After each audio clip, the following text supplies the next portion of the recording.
ఊరంతా అప్నా టైం ఆయా అన్న అమితమైన ఆనందంలో ఉన్నారు కదా. ముఖ్యంగా మాజీ మంత్రి కమ్ తాజా ఎమ్మెల్యే అయ్యన్న సార్నైతే ఆపవశమే అయితలేదు.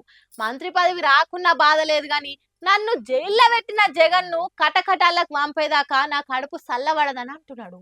గాయపడ్డ సింహం నుంచి వచ్చే శ్వాస గర్జన కన్నా భయంకరంగా ఉంటదన్నట్టున్నది టీడీపీ లీడర్ల కథ. వైసీపీ సర్కార్ల జైళ్లకు పోయి సావు దెబ్బలు తిని పోలీసోళ్ల చేతుల్లో అవమానాలు పడ్డ తెలుగుదేశం లీడర్లు ఎవ్వరు ఆ సంగతులు మర్చిపోతలేరు. కత్తికి కత్తి బొచ్చుకు బొచ్చు అన్నట్టే పగ తీర్చుకునేందుకు ఆవురావురు మనేదురు చూస్తుర్రు. ముఖ్యంగా జగన్ అన్నను వైసీపీ పాత మంత్రులను ఊచలు లెక్క పెట్టనీయందే ఊకోమని షరతు కడుతుర్రు. అందరి బాగోతాల తవ్వకాలు ఇప్పటికే షురువైనాయి. ఇక ఓ హోటల్లో జగన్ అన్న గురించి అయ్యన్న సార్ మాట్లాడిన మాటలు ఇప్పుడు మస్తుగా వైరల్ అవుతున్నాయి. వాడు ఓడిపోయాడు కానీ సావలా, మళ్ళీ అపారమైన ధనబలం ఉంది, కులబలం ఉంది. పక్క గవర్నమెంట్ లో ఉన్నారు 7 మనుషులు తెలంగాణలో. ప్లీజ్ మళ్ళీ మొత్తం ఓడిపోయి కానీ చావలేదు, మంచిదే లేదు. కొన్ని వేల కోట్లు డబ్బుకు అమ్ముడు పోనాడు లేడు వాడి దేశంలో. ఆ డబ్బు పవర్ స్టిల్ ఈ డైలాగ్ నచ్చింది, చాలా మంచిది. ఓడిపోయాడు కానీ చావలేదు, ఇంతే. బావుని చచ్చిపోయి కొట్టరా,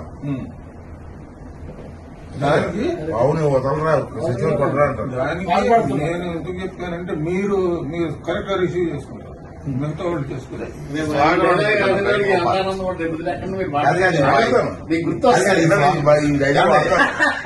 ఈ స్వాగతం వాడాలి.